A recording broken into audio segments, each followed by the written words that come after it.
This program is brought to you by Emory University. Today we're going to be covering the urogenital system, focusing on the reproductive tract, but also some urinary problems like urinary infections. And our learning objectives are to review some of the botanical sources of medicine used in the treatment of different urogenital conditions, go over some of the activities and compounds responsible for this activity. So this is your list of plants that you should be familiar with. There's one additional plant that I forgot to add to the front page, but it's covered in one of the subsequent slides. It's a Justitia species in the Acanthaceae, but you'll find it in one of the slides. Just make note of that, you should also study that one. So we're going to go over a variety of plants, some of which we've seen already. So you have Rubus Edius. Anybody know what the common name of that one is? It's in the rose family. You've probably eaten the fruits before. Raspberries? Raspberries. So raspberry leaf tea for childbirth. Contraception from the Dioscoraceae family, or Dioscorea. Does anyone know what that refers to in common name? Have you heard the story of the discovery of birth control? Yams, yeah. So it's a compound that's modified to become progesterone, found in Dioscorea. What about dysmenorrhea and the treatment with these two plants? We've already covered these for other applications. Ananas camosus, what's that plant? Pineapple. Pineapple. So if I were, for example, to give you on the midterm a matching list of plant names with common names, hopefully you all could, I don't know, do all right with that. So make sure that you're able to recognize, right, the common names matched up with the scientific names and also their activities. How about Carica papaya? Papaya, that one's easy. There's a big clue in the name. Pausinstalia, sorry, that one's hard to pronounce. Yohimbe. It's also sold under the common name Yohimba or Yohimbe. That one's not really got an English name, it's just Yohimbe. For impotence, Papaya somniferum, Opium Poppy, which we're finding again has another relevance and yet another medical applications in a different part of the body. What about Vaccinia macrocarpon? Another plant you probably all eat. Cranberries, exactly. What else is relative in that family besides cranberry? We've also covered in the Ericaceae. Bilberry. Bilberries, very good. And lastly, Allium sativum? Garlic. Very good. What kind of compounds does garlic have? Sulfur-based compounds. You guys are getting it. Very good. All right. And here you can just see some pictures of some yams and birth control pills. All right. So let's start by going over Rubus Edius, or the raspberry leaf. So you've probably seen this in the store being sold for women's health in particular. It's recommended for use during pregnancy, kind of as a uterine tonic. However, there's very little evidence still that shows A, what the possible active constituents might be, and also B, what the actual activity even is. However, it is, again, consumed by many because of this purported link between improving performance during childbirth, of preparing the uterus for childbirth. It's considered grass. What does grass mean? And I'm not talking about a member of the Poaceae. You guys got a botany joke, yes. What do I mean by grass? Generally regarded as safe. That's right. Generally regarded or generally recognized as safe. So while we don't really know if it works, or if it does work, how it works, it's still a safe kind of food supplement, again, consumed mainly as teas, and you can find this in many stores, both your regular grocery stores plus your natural food stores. Some of the constituents, I mean, these are kind of very ubiquitous compounds. It's said to have flavonoids, polypeptides, glycosides, but again, there's just not much that's been well characterized. You have a question?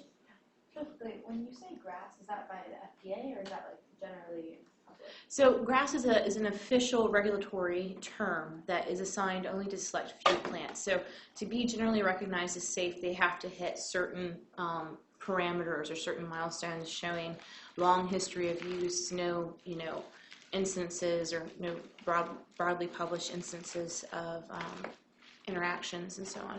Right. So for this, this is probably regulated through the DSHEA Act, the Dietary Health and Supplement Act. So it might be under the domain of probably the USDA that regulates food, but yeah, that's what I think it is. All right. The next story we're going to move into are stories of contraception. So as you probably all know from courses that you may have taken on politics and American history or sociology, the introduction of contraceptives to the U.S. and worldwide really changed a lot of human dynamics, ranging from economics to women's place in the home, the workforce, and so on. Now, what's interesting about progesterone, which was eventually, it was synthesized from or derived from diasgenin, which is isolated from Dioscorea, is that before this pathway was elucidated, it was incredibly expensive. So these are steroids that were discovered by Russell Marker, and when I say discovered again, he didn't discover progesterone itself, but he discovered a way to create progesterone, deriving it from this initial ingredient from the plant material. And again, these are steroid compounds, plant steroids that can be converted to progesterone, and also diasgenin can be also converted to cortisone, pregnenolone, progesterone, and other steroid products, including topical steroids. So this isn't only relevant to female contraception, but also to a number of different inflammatory problems where we use steroid therapies. And this led, again, to more research on steroid-based therapeutics for different types of problems such as skin rashes, rheumatoid arthritis, asthma, osteoporosis, and contact dermatitis. So I'm going to tell you a little bit of the history of Russell Marker because I think his story is interesting. I couldn't find a video on it, but I did find a nice kind of historical biography. So I'm going to tell you guys a little bit about it. So this is a picture of him in the corner when he was at Penn State, and he also is famous for a reaction known as the Marker reaction. So he eventually ended up finding, he had an interest in sex hormones and androgens and other molecules such as testosterone, estrogen, and progesterone. But progesterone was the one that held his interest because it's a chemical precursor for another class of steroids, which are the glucocorticoids. And these are responsible for controlling many different types of life processes. Now, in 1938, Russell Marker worked on a different plant, which is the source of sarsaparilla, which is a steroid that was derived from the sarsaparilla plant. So he started his work not with yams, but with the sarsaparilla plant and found this other derivative similar to diasgenin. However, the cost of making this was still quite high. So, for example, as a point of comparison, in the 1930s, gold would sell for about $11 a gram, but progesterone would sell for $80 a gram. It was very expensive to create at this point. So they were actively seeking new synthesis pathways to quickly produce this. So with his reactions that are known now as the Marker degradation, he found a way to synthesize progesterone from the sarsaparilla plant, but it was still quite expensive. And so instead of giving up on this idea, he went to Mexico and started looking at other plant sources of similar steroid-like compounds. And he was in the state of Veracruz in Mexico, and while there, he collected 2 large sacks of wild yams, these Dysmenorrhea species. Now, he smuggled them back into the U.S. He did not have the proper plant permits, and they got stolen off of the top of the bus, right? And so he had to pay some bribes and got the plants back, and he brought them back to the lab. And that's where he was able to really find that he had a greater yield in progesterone from isolating it from this plant.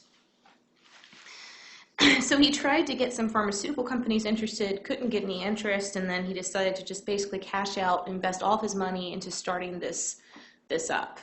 And so he went back down to Veracruz, was able to hire people to harvest about 10 tons of this tuber, it's a lot of tuber, and reduce them into a syrup. So we boiled it down before shipping it back to the U.S., and he made enough progesterone that it had a market value of about $240,000 from that. So he later was involved in the co-founding of a company called Syntex, but years later kind of dropped off the scene. It was ran and moved forward by others. And then Johnson & Johnson later was involved in marketing this. So now, thanks to the work that he did and the work done with Syntex, the price plummeted from $80 to $1 per gram of progesterone. So it was a huge, huge advancement in making this this compound economically feasible. And what's interesting is it really wasn't until the 1960s when the use of progesterone as an oral contraceptive really became better understood and appreciated. And so during this time when he was working on progesterone, it was for other purposes, but it later again was found to be useful for oral contraception. And in the U.S. alone today, there are more than 10 million women that use the pill every day. And again, it's a really cool story because it comes from discoveries of how to synthesize this from one plant, but you didn't have enough yield, so we went to a different plant and did find the magic trick. So we're going to talk a little bit about how progesterone actually works within on the menstrual cycle and how manipulation of this can prevent ovulation. So I've found that, even though the class is, there are more women here, probably a lot of you don't know much about what actually happens in the menstrual cycle, and I'm sure some of the men don't. So I'm going to throw in a little anatomy into the course. And don't worry, guys, we're going to talk about erectile dysfunction next, so there's a little bit for everybody.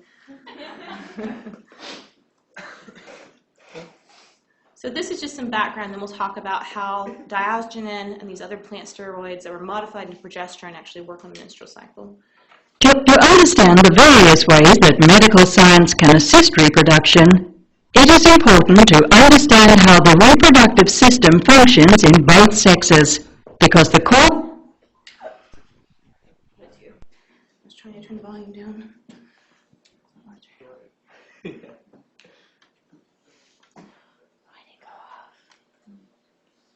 What did I do? Computer.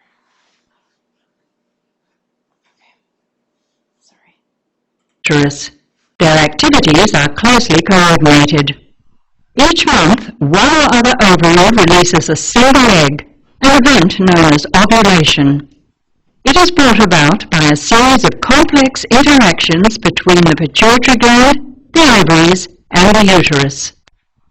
The pituitary gland is itself under the control of this small area of the brain known as the hypothalamus. A new menstrual cycle begins when the nerve cells of this center secrete a hormone called gonadotrophin-releasing hormone, GnRH, into the network of blood vessels which surrounds the pituitary gland. Stimulated by pulses of gonadotrophin-releasing hormone, cells in the pituitary gland secrete another hormone, follicle-stimulating hormone, or FSH. FSH travels in the bloodstream, reaching the ovaries. There it stimulates the formation and growth of an ovarian follicle in one or other ovary. The follicle consists of an egg, a number of surrounding cells which secrete estrogen hormones, and a fluid. FSH helps the egg to mature and prepares it for release. As the follicle matures, the hypothalamus increases secretion of GnRH. This in turn stimulates the pituitary to secrete a second hormone which acts on the ovary. This is luteinizing hormone, or LH. Toward the middle of the cycle, there is a sudden peak in the blood level of LH.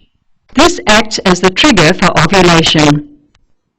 Within minutes of its release, the egg is guided by suction through the fringed opening of the outer end of the fallopian tube, starting it on a journey which will take 5 or 6 days as it passes down the tube and finally reaches the cavity of the uterus.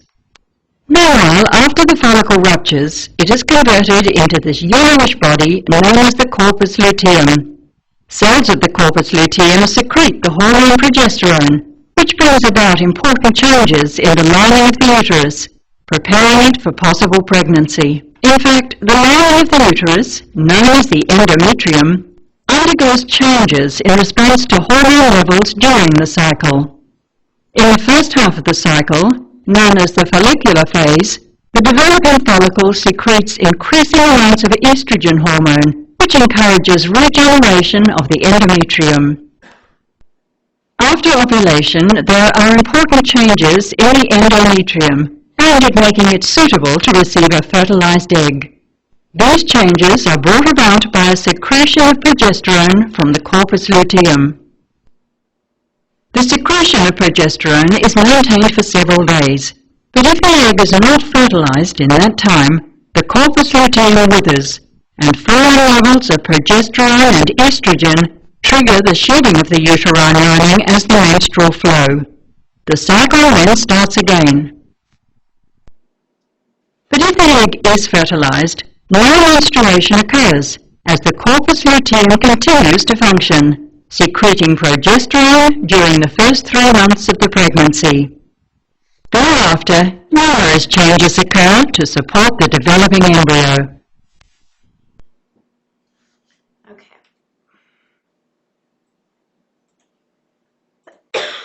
So you can see the critical role that progesterone plays in the menstrual cycle, and also the fact that during pregnancy, progesterone levels remain high. And it's only when you have a drop in progesterone with that accompanies childbirth, and that's what stimulates lactation or the production of milk. So this is a signaling compound that's really key again in fertility and normal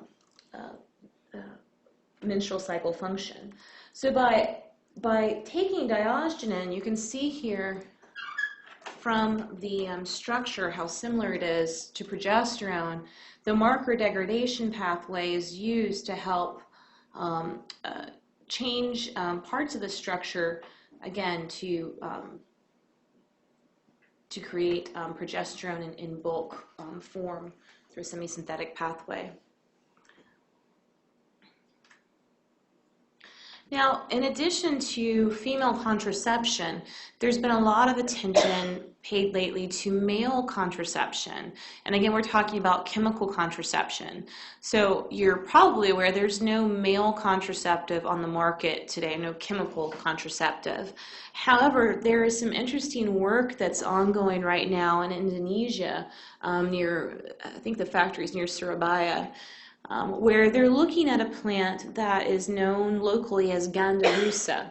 So Ginda Russa, this is the common name for Justitia Ginda Russa. It's in the Acanthaceae family. You can see it has these nice elongated leaves.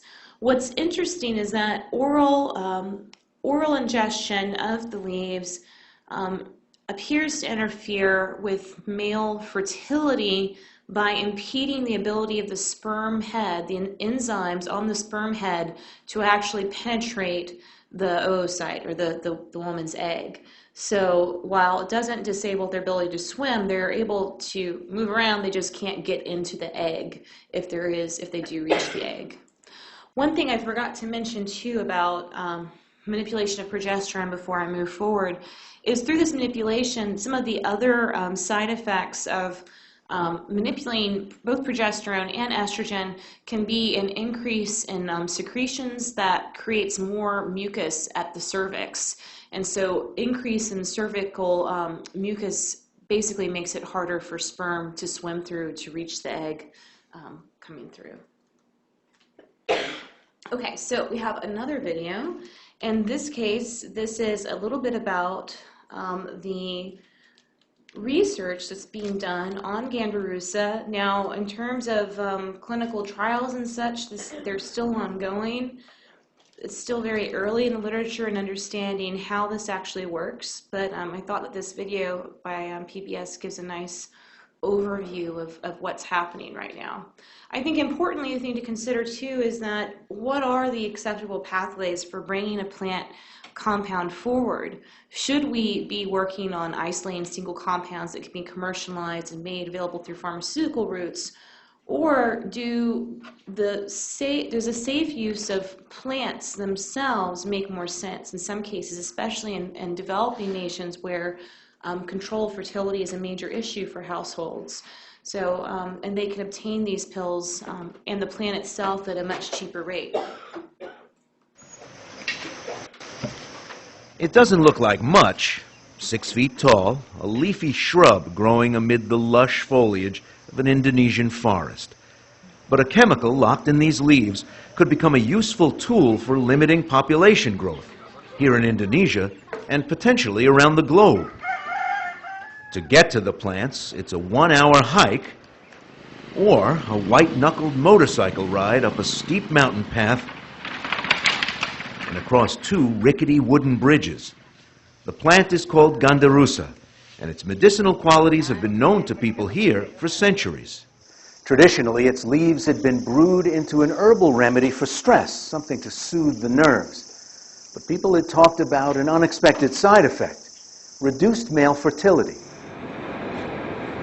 Now, researchers in Surabaya, on the eastern edge of the island of Java, are drying the leaves, chopping them up, extracting the active chemical, and putting it in capsule form to see if it works as a reliable form of male contraception. There's growing confidence that this is a find that's eluded scientists for decades. A cheap, easy-to-make, over-the-counter daily birth control pill for men.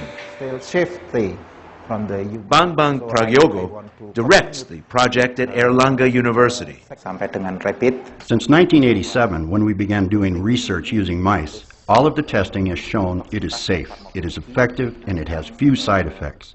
So now we are undergoing testing in human beings.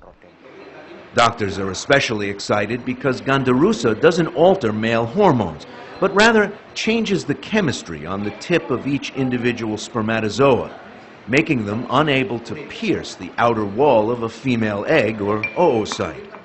Dr. Diane Pramesty is working on the clinical trial. Ginda Russa interfere with the enzyme which is located on the sperm head. The enzyme is needed to perforate the wall of the oocyte. If the enzyme is not active or reduce the activity, the sperm cannot perforate the wall of the oocyte. So no pregnancy. No pregnancy. Dr. Pramesty and her colleagues have made another crucial finding. The pill's effect is not permanent. On average, men were fertile again just 2 months after they stopped taking the pill. Bambang says the testing on just over 100 couples has shown impressive results. We've done 2 rounds of testing on humans, and so far, no pregnancies have resulted. We are now starting phase 3 testing with 350 couples, and we are hoping we will continue with our 100% success rate. The 3rd phase of testing isn't expected to be complete until the end of the year. If Ginda Russa works, and works safely, there's still one important question. Will men use it? Today in Indonesia, fewer than 2% of men participate in contraception. Sugiri Sharif directs the country's family planning board. Mostly men said that the family planning is responsible just for women. They think that. Yeah, they think that. There's a family planning. Oh, that is the woman work or woman responsibility. Right now, we try to make awareness among the men that family planning is not only for women, but it is a decision made by couples, husband and wife. But Health Minister Enggang Rahayu Sednyangish says the low participation rate is because right now men have only two options, using condoms or getting a vasectomy. They don't like those choices. But here, if we can find a pill that they can, just swallow and no effect to their Desire. Yes, libido. So I think they will be very happy to take them. So far, none of the men in the studies have reported a diminished libido. In fact, 36-year-old Pancha Aryansha says he's experienced a slight increase. He's an enthusiastic supporter. I would recommend to my friends that they try Ginda Russa. It's easy and there are no side effects. He and his 29-year-old wife, Mujasri, live in one of the poorer areas of Surabaya, where many families have 4 or more children. They decided to take part in the Ginda Russa trials because they already have 3 daughters, and they say that's enough. I've used birth control pills before, but I still ended up getting pregnant. So now it's your turn to take the pills. Sekarang giliran Bapak ya untuk minum pil. Indonesia, with a population of 240 million people, is the world's 4th most populous country. So limiting growth has been a top priority for the government, and it's had a fair amount of success over the last 4 decades, says Dr. Sugiri. We have already changed for big family to small family right now. In 1970s, our fertility rate is 5.6 per woman, children per woman. Right now it's already 2.6 children per woman. It's very good in terms of decreasing the fertility. But it is not enough. And the fertility should be 2.1. 2.1, that's replacement rate. Yeah.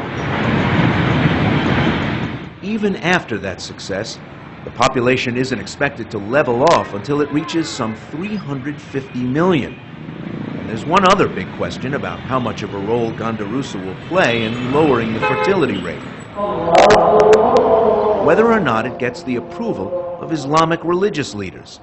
Some fundamentalist groups are opposed to any form of birth control.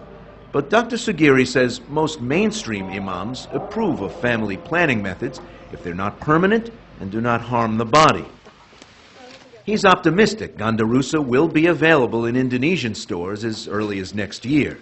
He's less confident the drug will be sold in the United States anytime soon, since strict food and drug regulations would require years of additional testing.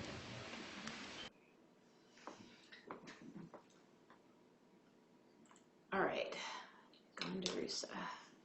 So there's an example again for female contraception and male contraception now that's coming out. Possibly may already be out on the marketplace in Indonesia now, since this film was about a year or so old.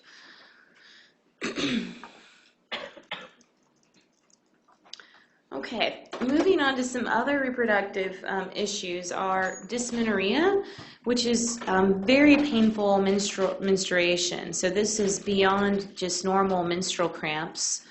And this is where some of those nice proteolytic enzymes come into play. So this is where papaya and pineapple, sources of, again, bromelain and papain and chymopapain, are useful. There have been some studies showing that they can ease the symptoms of dysmenorrhea because of their smooth muscle relaxing properties and helping to decrease the strength of spasms in spasms of contracted cervixes. So this is another example. I think that these are also, I believe that the enzymes may be sold as dietary supplements, but you know, nothing that beats a pineapple and papaya smoothie.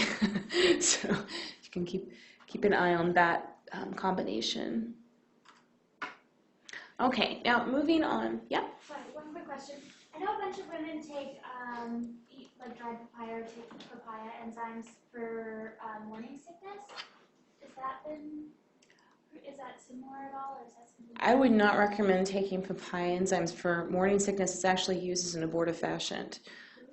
Yeah, so that's a no-no. Yeah, it's used, I know, now, is it actually effective or not? I do know that papaya latexes that are rich in some of these enzymes are also both consumed to remove intestinal helminths, but also they're consumed to induce abortion. And they're also vaginally used as a douche to achieve that same effect. So I would say not a safe use. I think eating papayas and just eating the fruit is safe, but I think taking concentrated versions of the enzyme during pregnancy, I actually don't recommend taking anything in concentrated forms during pregnancy because there are a lot of different processes going on that you could cause problems with. Yeah.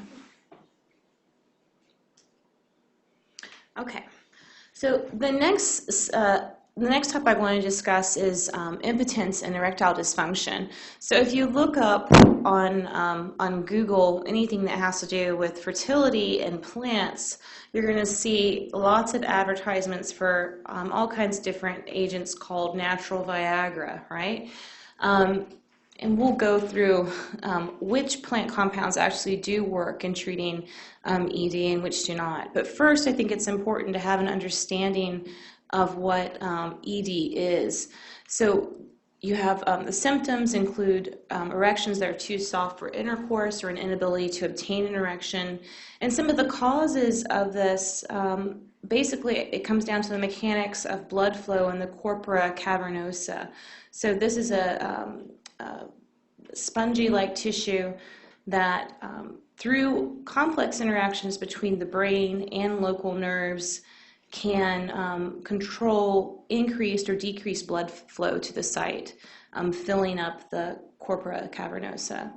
So erectile dysfunction, especially in older men, has traditionally been seen as kind of the canary in the coal mine or early warning sign of chronic disease. So in the past, especially men with ED, could be exhibiting these symptoms because of cardiovascular disease. It could be due to chronic disease. It's especially common in diabetics, patients with atherosclerosis or kidney disease and multiple sclerosis.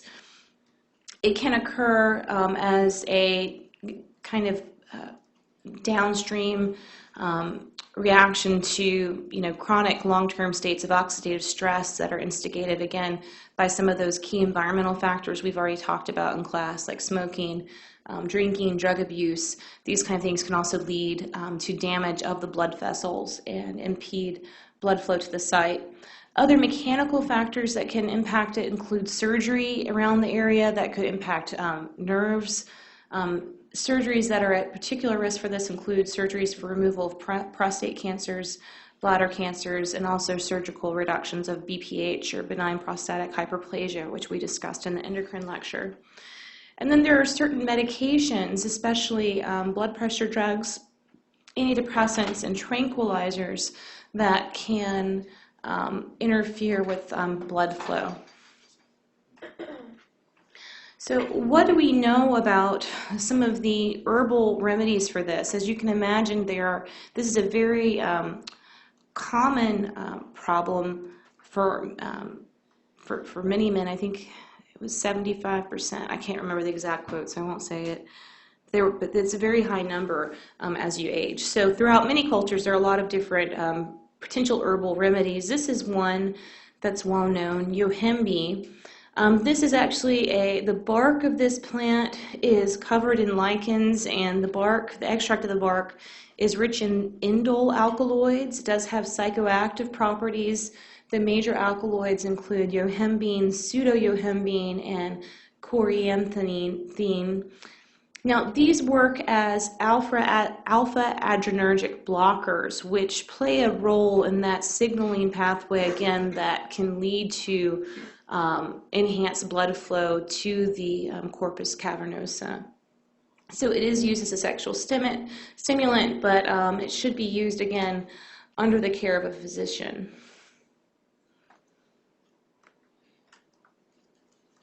Here's where Opium Poppy comes into play again. You probably never imagined that Opium Poppy could be used for this purpose, but again, papaverine, which is an alkaloid within the mixture, acts as a potent vasodilator.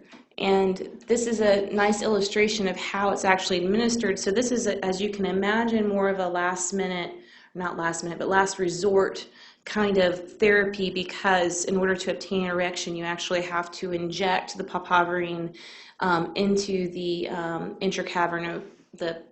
interior part of the cavernosa.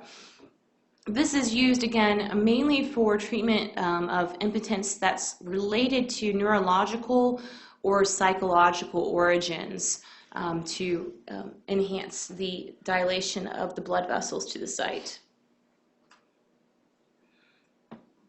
Now, most of the herbal Viagra, if not all, that are advertised online, if you Google this, you'll find all kinds of interesting advertisements. Some I thought just weren't quite appropriate to include in class, but you can look that up if you're interested. What's interesting and disturbing about the sale of herbal Viagra is that these are not actually herbal products that actually have impact or efficacy in treating ED. There have been many FDA studies on these products, and study after study is showing that these are generally adulterated with sildenafil or sildenafil analogs. So sildenafil is this synthetic compound that is the active ingredient in Viagra and Cialis, and sold again as the little blue pill. So I find it great how they have dietary supplement Stamina RX, again, as a blue pill, and there are many different versions of this. The danger in getting this, so some of you might be thinking, well, this is great, I can get my Viagra for cheap and I don't have to go to the doctor. The danger is, you may not know that Viagra was initially investigated as a medication for angina and heart complications, but they noticed this side effect and it got studied for ED instead. But the danger is if you already have a pre-existing heart condition, and remember that most men that start showing symptoms of ED, if they don't have any other psychological or neurological damage to the site, that it might be linked to underlying cardiovascular disease. So by taking this without the supervision of a physician can be incredibly dangerous, especially if you're already on other medications for your heart, such as nitrates in particular, nitroglycerin. And it can also, because it is a vasodilator, right, you're trying to increase blood flow to the peripheral extremities, you can also experience a very low drop in blood pressure. So there is a lot of danger associated with these products being on the market, and they're not herbal at all. It's really similar to the sale of what they call herbal marijuana. I don't know if you've heard of this. This is spice and K2. Hopefully it's in decline more now that marijuana is being legalized in more and more states. But this is another example of taking random plants and spraying on synthetic analogs. Don't ever use synthetic marijuana. People experience incredible bouts of psychosis, and it's a very dangerous drug. Also because the synthetic compounds they're adding them onto random plants, and they're spraying them so you have no understanding of what the dose actually is. They're basically being squirted onto these materials and being smoked, so it's very dangerous. But getting back to herbal Viagra, again, the FDA has found numerous examples of these that are being sold as dietary supplements for sexual enhancement, and again, being harmful because they either contain straight up sildenafil or derivatives or analogs of it. And basically any product that you see that's being advertised as an herbal male enhancement drug, especially those that are promising working in minutes to hours or long-lasting effects, likely contain some of these ingredients. Now there's another plant that I didn't put a slide together on that's known as horny goatweed. I don't know if that one was in the, as you can imagine, it's got some interesting advertising for that one as well online. This plant is Epimedium brevicornum. It's in the Berberidaceae family. And this one got the name of horny goatweed from the observation that when, this is an anecdote, but the story goes that there were observations of goats that were eating this and then they tended to copulate more after eating it. So there's no scientific evidence, though, that it actually works as an ED drug for men, but again, the name kind of sells itself. So you might see some of those, and often they're included as ingredients in some of these herbal mixtures. Any questions on ED? Okay. Now, moving on to other parts of the urogenital system that cause a lot of complications, especially in women, are urinary tract infections. So you've probably heard of the use of cranberry or the prophylactic efficacy of cranberry or cranberry juice for urinary tract health. There's been a lot of debate over whether or not this works and how it works. This is a plant, again, in the Ericaceae family. Cranberry is particularly rich in compounds that are polyphenols known as proanthocyanidins. And this is also responsible for the kind of dark red color of these fruits. Now, what's interesting is in laboratory studies, they've found that these particular compounds, these proanthocyanidins, can inhibit adhesion of P. fimbriated E. coli to the uroepithelial cells, but not the type 1 E. coli. So you're probably asking, what in the world does that mean, that they can inhibit adhesion? So if you imagine, I never have any good working pens here, but if you imagine this is the this is inside the urinary tract, right? That bacteria, there's usually a fecal route, so you have movement into the urethra, and there are certain types of E. coli that have what we call fimbriae. These are little hairs basically hanging off of the bacteria, and you can see a picture here that really clearly illustrates it. So these are the P. fimbriated type of E. coli. There are other E. coli that lack these fimbriae. And what happens is they use those fimbriae to latch on to the epithelial or the outer layers of the tissue in the urethra. And this doesn't only affect women, of course, it also affects men. It's a major cause also of urinary tract infections associated with urinary catheters, which can be a huge problem, especially for patients in the hospital and elderly patients that are in long-term care. Anytime that you have a urinary catheter in for a long period, you're at higher risk for infection. E. coli also form biofilms, which we've talked about in class as well, and they love to form them on these urinary catheters. So what's interesting, here's an example of one of these proanthocyanidins.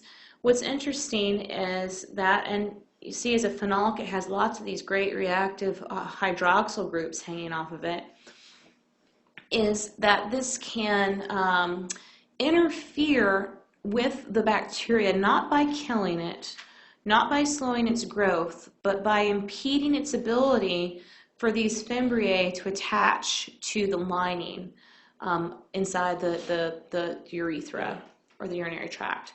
So if you think about a system where you have a pipe, right? If you have a pipe and in that system you have bacteria in that pipe or some other little things in that pipe, with the movement of liquid, what's going to happen to unattached bacteria? They're going to flush out.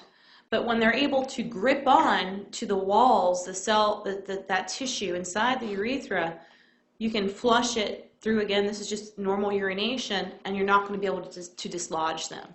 So the way that cranberry compounds, these parenthocyanidins, work is that they can actually prevent that adhesive process of the P. fambria to the tissue and allow them to be rinsed out.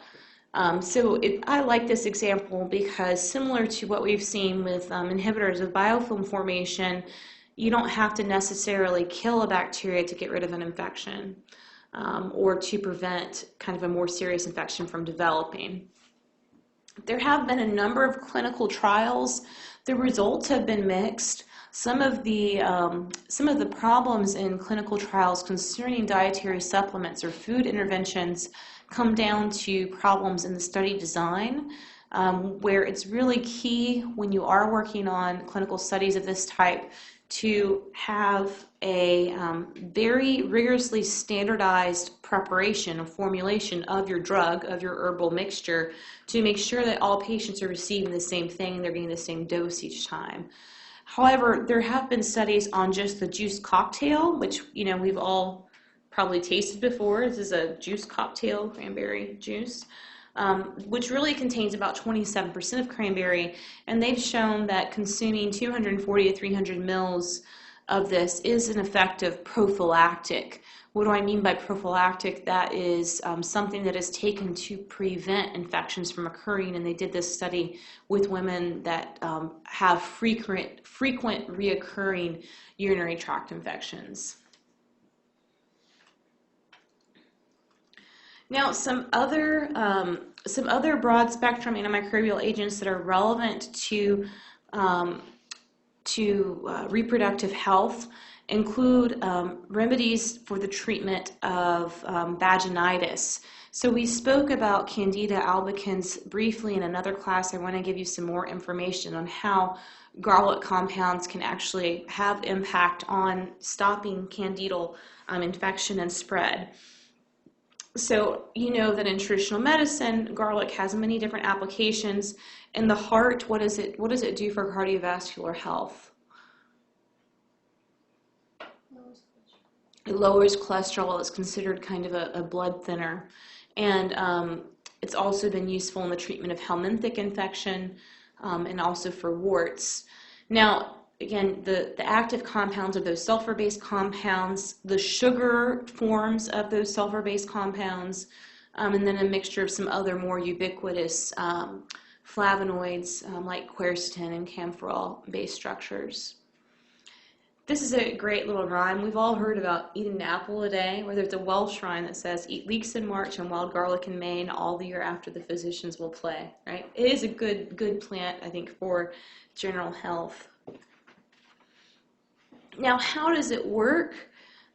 We do know that for certain types of infections, for example, with Pseudomonas, it can stop that bacterial communication between Pseudomonas cells.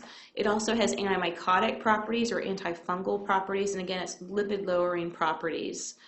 It shows limited toxicity, but there are some cases where you can have a bad reaction to garlic.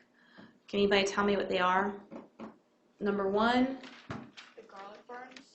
The garlic burns. So if you leave fresh garlic on the skin for an extended period of time, especially if you bind it with some sort of bandage or wrapping, you can actually create pretty severe burning or tissue damage due to the longer exposure to the tissues. And the other, if I'm on a heparin kind of therapy, should I eat a lot of garlic?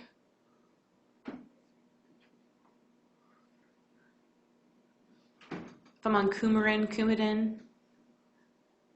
Why? Why not? Yeah. Doesn't it promote the blood thinning properties? Yeah, so you could exacerbate or increase if you're already on blood thinners like Coumadin, that you could actually potentiate those effects with high consumption of garlic, leading to potential problems such as bleeding, stomach bleeding, and things like that.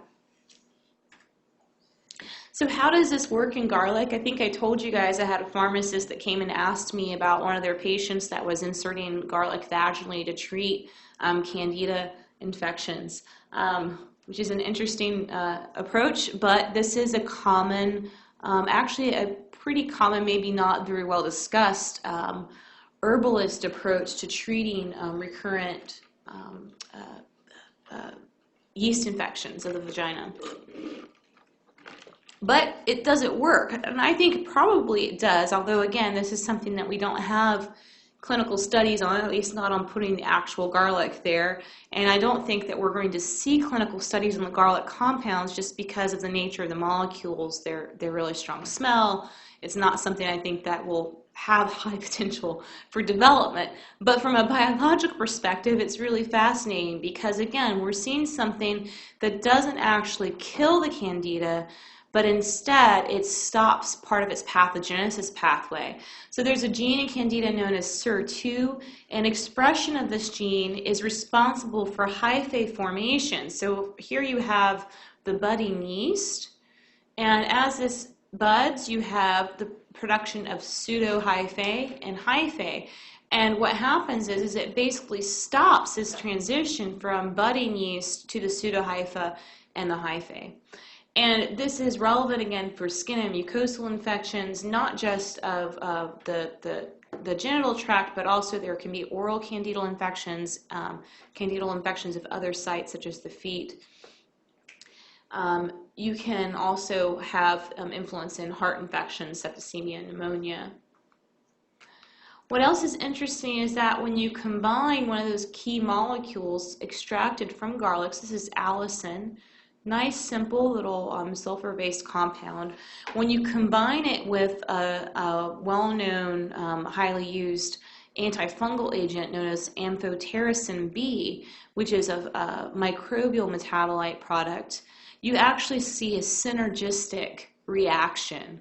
What do I mean by synergy? Both happening at the same time in unison? So they're both together, they work better than either one alone, right? You know, it's not an additive effect. What would an additive effect be? Be activity of 1 plus 1 equals final activity of 2. This can instead be activity of 1 plus 1 equals 5 or something. There's a great synergistic effect. So here you can see examples. This is numbers of colony-forming units per milliliter of liquid, and here's time over hours. And with the filled in triangles, you see amphotericin B plus allicin, and you can see there's a great decline, look at that, in clearing out these infections. Whereas treatment with the X is just your amphotericin B. So this is the gold standard of treatment. But look what can be done when you add them together. So it's a great improvement. And then here's the growth control in the clear diamonds, and then the dark squares are allicin alone. So what else is interesting is that, again, if you have an established infection, right, if the infection is already there and established, you're not talking about the early stages of hyphae production. You don't have really any impact. It's not able to clear out this infection.